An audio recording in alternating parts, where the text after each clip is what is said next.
presentation from the Rural Ontario.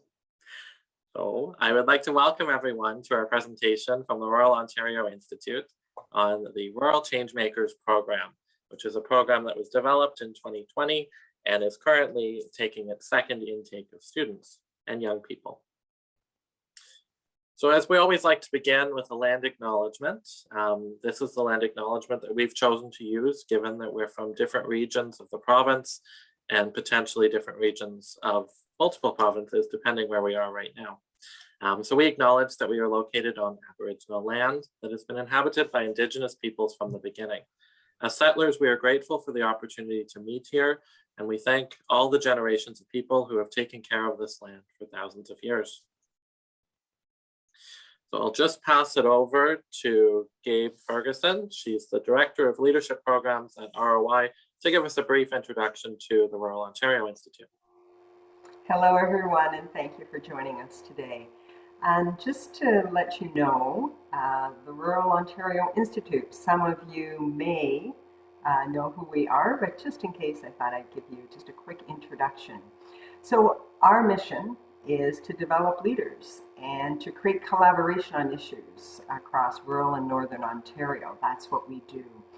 And we do that in three different ways. First of all, we build strong leaders. We have leadership programs such as the Advanced Agriculture Leadership Program, and as the program we're talking about today, Rural Changemakers, and other organizational excellence programs that we put on to build strong leaders in rural communities so that they have a voice to deal with the issues that they need to deal with.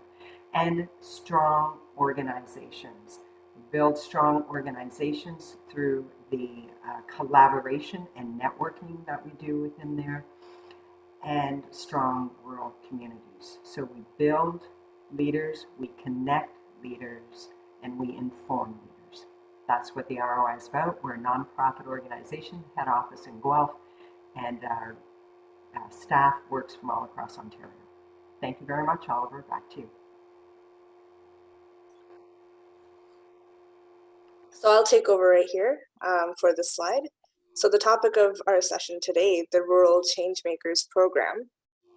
This program is dedicated to youth in rural areas in Ontario.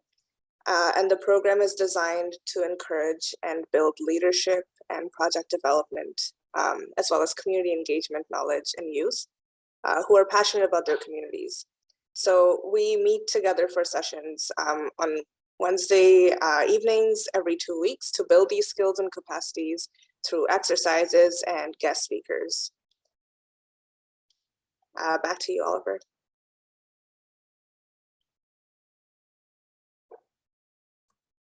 Perfect, thank you. So ultimately, the goal of the Rural Changemaker program is to build that leadership capacity in rural communities and to ensure that we have young leaders that will push us into the future.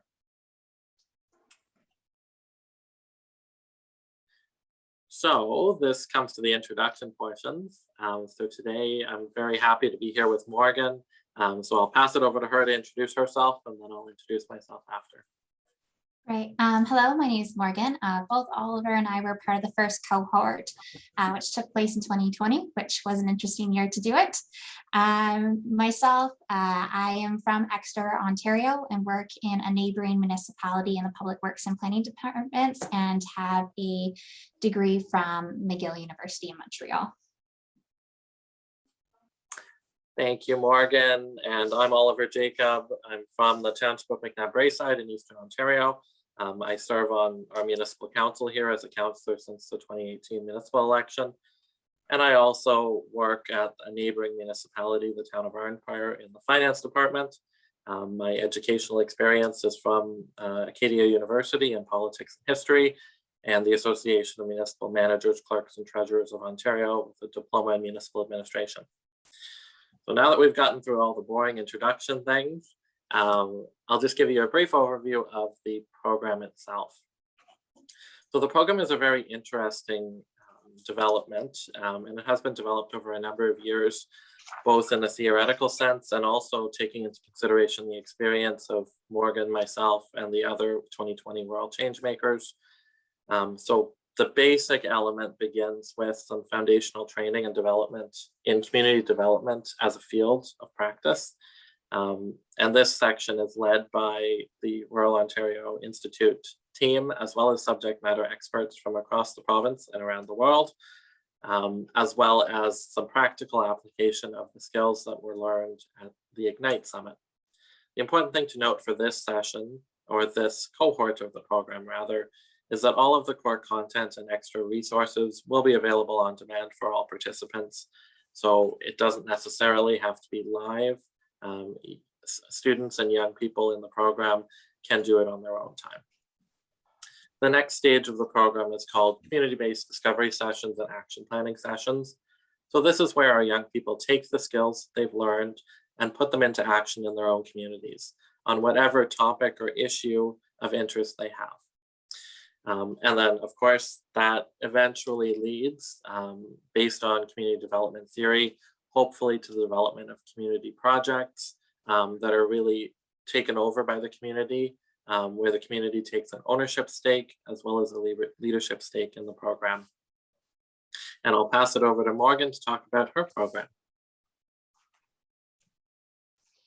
So I was able to do my project a little differently than others, given that I had a lot on the go that year. Thankfully, ROI allowed me to do it within some of the projects I was working on at work. So what I did was apply the principles of community building to those projects. So it would focus on naturalization and the greening of areas. So there was a community-based discovery session to focus on the existing naturalization projects and to review opportunities for enhancing those. So what we did was we involved stakeholders from the community, so that included conservation authorities, environmental committees, along with community organizations that are considered stewards of the environment. So we reviewed all the projects and then had some community-based action planning where it was determined that the group wanted to move forward with pollinator gardens as a pilot project. So from there, we got all the relevant approvals, decided on a location, we got grant funding and a lot of community buy-in from a community education program. So that pollinator garden was planted 165 square meters. And then this year, we're hoping to expand that pollinator garden. One of the biggest takeaways was the local community that lives near the pollinator garden have taken ownership of it and help us maintain it. So they're very happy to see it there. And we're continuing to receive additional requests to plant them in other areas of the community. So it's been a success so far. Awesome. And my project took a little bit of a different focus, aiming more towards the poverty and homelessness field. Being from the greater Renfrew community, we do have an issue with rural homelessness, as does many rural communities across the province. And we had a number of local community groups, stakeholders, and members of the community who felt that they needed to do something about it. So that's where my participation came in, bringing the skills and knowledge that were developed through the Rural Changemakers program to go from, in this case, an ad hoc committee of council that was appointed by the town of Renfrew in 2018 through 2020, turning that into, following the publication or drafting and publication of the final report, turning them into a community council, which was an opportunity to engage more community groups, more individuals, and the whole community in the issue of poverty and homelessness and how we can implement the calls to action and recommendations of the ad hoc committee's final report. So this involved a number of ideation activities, having that opportunity to review the report itself and to turn that report into a work plan that we did for year one, which was 2021. And of course, it's a great opportunity for us as a community to talk about these issues and to try to find solutions that not necessarily one organization can take on, but we can take on as a group. And the function that we've done that by is by creating working groups based on passion and expertise. We have a housing working group, which is working very hard on different models of housing, on different opportunities as the town continues with its housing needs study, as well as the opportunities that exist with other community groups and funders like United Way East Ontario. On this slide, we do have a video. This video was produced at our Ignite session, which was held in September 2020. So we've been camping for a few days, so please excuse our looks. So in this video, you'll hear more from more than just Oliver and I. I think we can all acknowledge that we are currently in a conjuncture where change is inevitable. We are at this opportunity where there is a significant amount of disruption, and instead of considering it as a problem, we can consider it an opportunity. Rural Changemakers has given me the tools to be able to address those changes and how we can move forward. So now I can go into my own community and say, look at all these tools. There are so many that are available to us, and then have a discussion with our community on how we move forward. A lot of ideas get brought up in communities, but then nothing happens with it. So I think that this program is actually giving us the tools to go out there and actually create those changes. I'm a rural change maker because I wanted to reconnect with my community after moving away for university. I am a change maker because I think rural communities' greatest asset is their ability out of necessity to come together, collaborate, connect, and really work together to create change. I wanted to be a rural change maker because I believe that youth, such as myself, we have like the drive, the innovation, the creativity, and like the passion to create effective change in our community. Rural Changemakers made it possible for me to promote diversity while also improving youth literacy. Rural Changemakers made it possible for me to develop the skills and theoretical knowledge to launch a community development project in my community. The Rural Changemakers program has allowed me to take the information learned and bring it back to my community to help the youth and engage the youth within my community. The Rural Changemaker program provided me with the tools, framework, and communication skills I needed to direct my passion to facilitate meaningful change in my community. Rural Changemakers made it possible for me to connect with like-minded, passionate youth from throughout the province. I've always prescribed to a philosophy of the more I learn, the less I know. Being a rural change maker has really enlightened that thought process and has given me the opportunity to learn from more people and want to prescribe to more learning experiences. The Rural Changemakers has been a really helpful program as far as being a rural community leader. It brought us into contact with people our own age that are doing similar things, and we've seen a really strong cross-pollination of ideas at this Ignite weekend here. We can connect with each other, share ideas, and it also the program is giving us the confidence to go into our communities and use a lot of the tools that we've learned here. We've learned tools that we didn't know of and integrated them right away, and it's, as a whole, making all of us better community leaders. My name is Emily Kyle, and I'm a rural change maker. My name's Alexis, and I'm a rural change maker.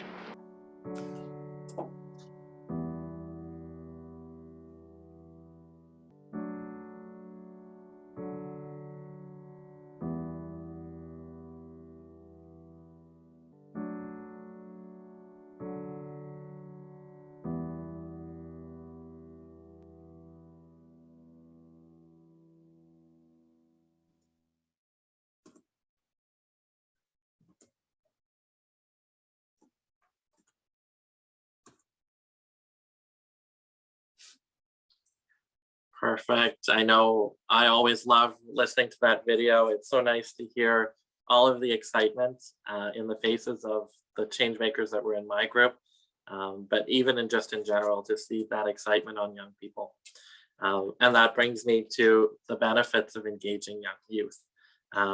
Really, even as a municipal councillor myself, it's really important for us to work to develop the next group of mayors, councillors, CAOs, economic developers, and community leaders in our communities, whether that be in the local soccer club or in the arts. We really need those people to be involved. And by focusing on the youth that we already have in our communities, we can really build those skills that they'll need in the rest of their life, teaching them the importance of community and also keeping them in their rural communities. There's also the thought that by engaging the youth in your community, there is a higher chance that they're likely to stay in their community, right? So even if they go off to school somewhere else, whether it be for trades or university, academia, etc., when you create that bond to the community, they're more likely to come home, which is what we all know is super important to have a thriving community, right? Next slide, Oliver. So there was a program evaluation at the end of the 2020 cohort. So here are some of the key takeaways. Overall, 16 rural young adults from 14 rural communities across Ontario participated. We were from all over, so it was very interesting to hear about all the different communities, but how we all face very similar challenges in some way. 73% left the program feeling hopeful about the future of their rural community. And then this is a big one, and it ties into what I was just talking about, is that at the beginning of the program, 45% that they thought they would stay in their local community. At the end of it, 72%. So there is a decent increase there. What's not provided in this evaluation, but what we as rural changemakers think of as the key takeaway, is the network that we've formed with each other.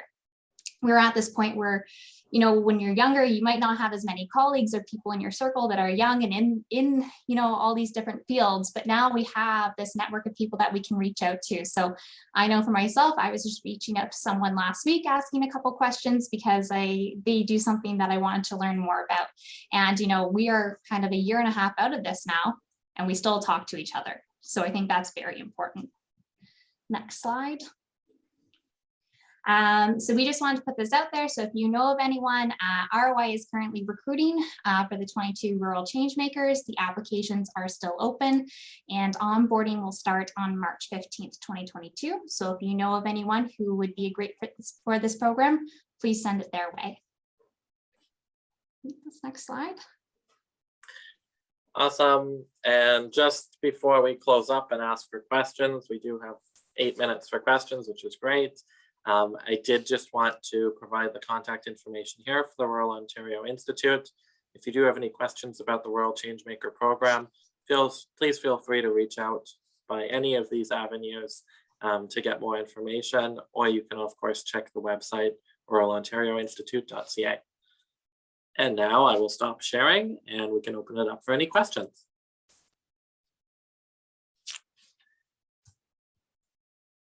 And please feel free to either unmute yourself and ask your question, drop it in the chat, whatever works best for you.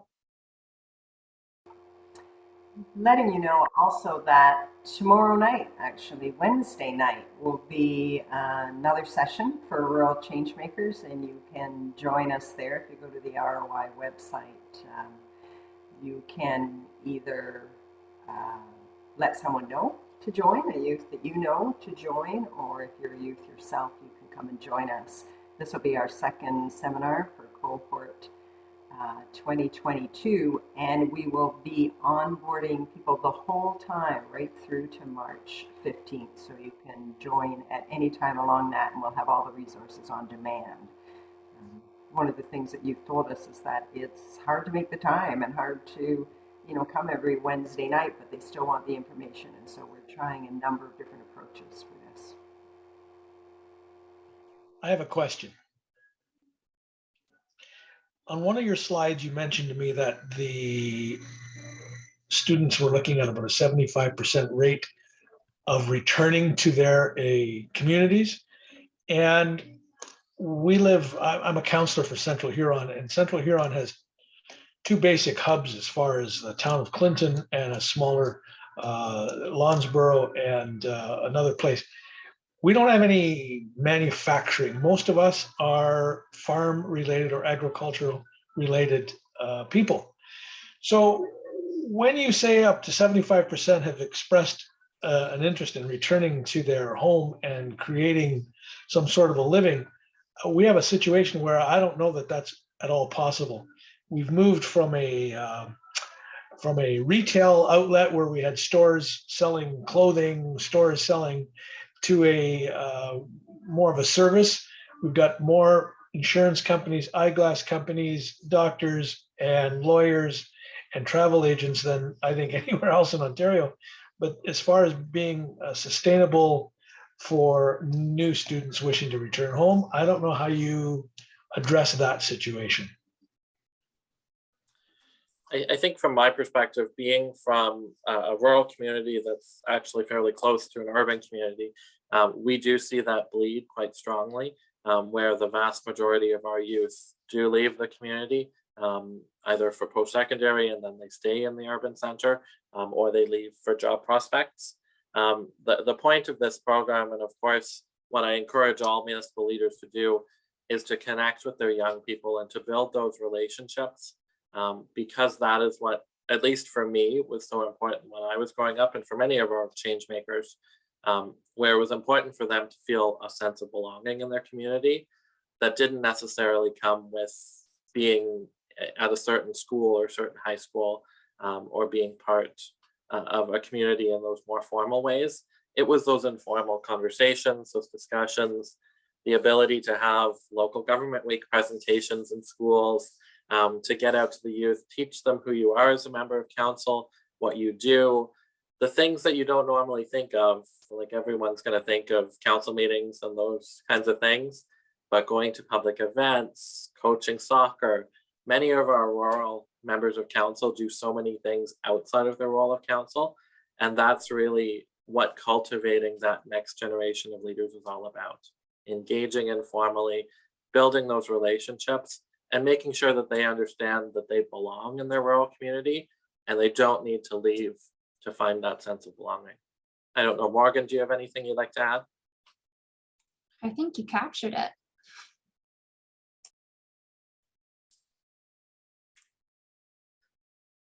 It was interesting to us, the number of youth that said that they would be working virtually. So they wanted to live in their rural community, even though some of their head offices might be in city centers and et cetera. So there did seem to be an opportunity for that flexibility.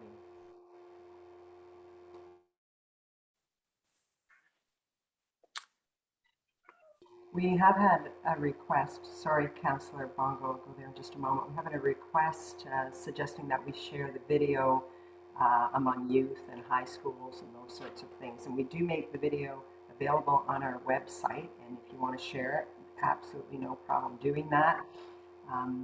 And we just caution that the age 18 to 29-year-olds, the age range for change makers, just so that you know as well. Councillor Roberts.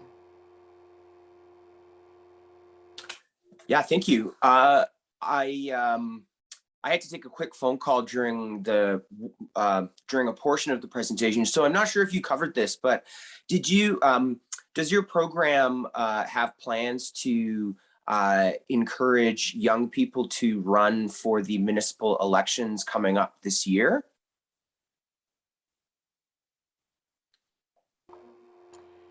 It's a great suggestion.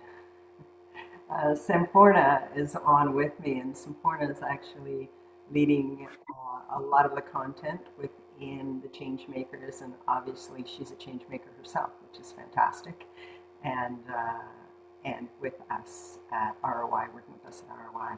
So I think it's a great suggestion, and I would certainly welcome anyone. Oliver, we've invited Oliver back to talk to this cohort. Morgan, also you're involved, at a municipality in that. So some of our past cohort, or any of the councillors, mayors here that would like to come in and have a conversation with the cohort, like just, 10 minutes, 15 minutes, virtually is fine, and saying, here's why you might want to consider this, or here's how you get involved.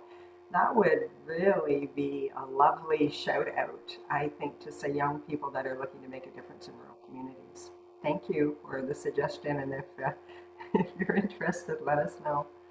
Yeah, I'll contact you later, because I think the work that we do as counselors is so important that, and for example, in my township here, the majority of the positions are acclaimed, and we have all these young people that have such good ideas and great energy, and I would love to see a flood of applications from our younger generation, because I think we're missing something if our political leadership doesn't reflect our diverse age in our society, right? So anyways, I love the presentation, and I love what you're doing. So thank you for today's program.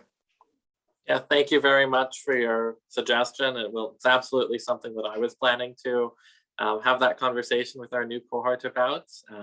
I'm sure we're going to have an excellent group. If any of you know any young people, feel free to send them along to the link that was just dropped in the chat for the Rural Changemaker program. We would love to have them. And I know Gabe and Samporna are very excited to get to know them and to have those conversations, build those connections, and hopefully we'll have a fantastic 2022 cohort, and then a great 2023, and then a great 2024. So with that, I do know that there is another session starting at 10:30. So I'm happy to stick around for a couple minutes if there are any more questions, but please feel free to move along to your next session if you like. I do see Councillor Young's hand. Just a quick question, if I may. Thank you so much for your presentation. Is that your log cabin behind you? So that is actually the Waba Cottage Museum and Gardens here in my township. Okay. It's our township run museum. And I also wanted to say, I really like this excellent aspect that leaders could work from home in rural locations. The world is changing so much that, you know, students and like where I'm from, Temagami, it's 800. Most, you know, if they could be in their home. But I know my internet's not very good, but I just wondered if you have announcements from Northern Ontario, Northeastern Ontario, and Northwestern Ontario in this program.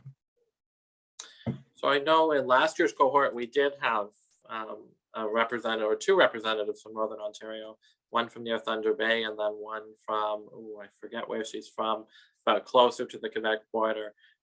So we did have a couple of representatives last year, and hopefully we'll have a couple or a few more this year and more coming on in the future. It's always nice to get those perspectives because Northern Ontario is its own beast, and its challenges are so much similar to some of Southern Ontario's, but there are needs and there are challenges that some of us from Exeter, from near the city of Ottawa, we may not understand as well. So we always love when we have our Northern students and young people in as well. Well, I wasn't sure, you know, when they say rural, like rural for Southern Ontario is more like farms and you know, agricultural oriented. But there are farms and agricultural activities up here as well. There's a lot actually. So, you know, I commend you for having the program. I think it's really awesome. I think a lot of people in my community, the majority are over 50, and you know, the youth really is getting left behind in a lot of communities. So I congratulations and all the best with the program. Thank you. Thank you very much. And again, if anyone else has any questions, feel free to unmute yourselves, throw them in the chat. And also feel free, if you'd like to move on to your next session, that's completely all right as well. I do see a couple of Renfrew County people, which makes me very happy. So I'd like to give a special shout out to you guys. Thank you for coming.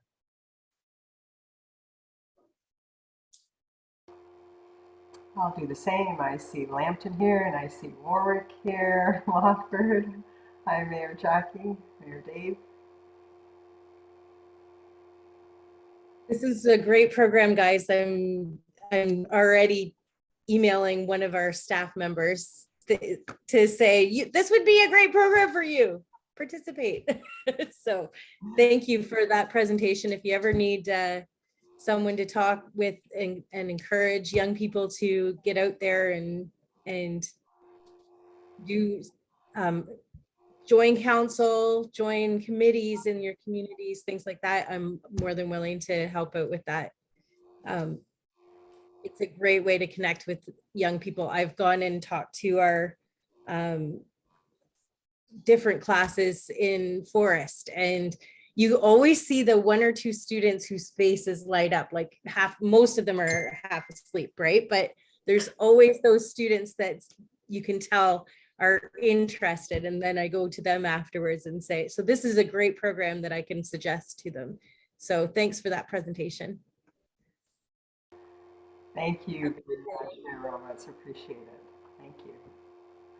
That's exactly what we need. Someone to help nudge and encourage. It's fantastic.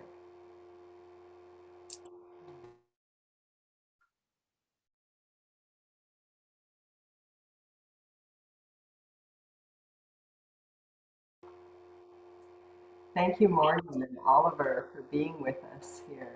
I appreciate it. And as always, you're always so composed and fantastic speakers. And thank you for all you do for your communities and being ambassadors for ROI and the Rural Changemakers program. I really appreciate it very, very much. Thank you. And I think we also have to say thank you to the Rural Ontario Institute for making this type of program and giving us the tools and education that we deeply appreciate. Thank you, Morgan. Absolutely. And it's beautiful to have both you, Gabe, and Sampoorna here. Sampoorna, the new generation of Rural Changemaker administrators, which is fantastic to see. And again, thank you to everyone who is here.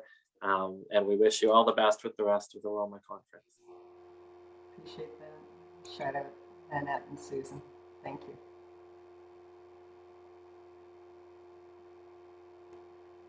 I'll just stop our recording now.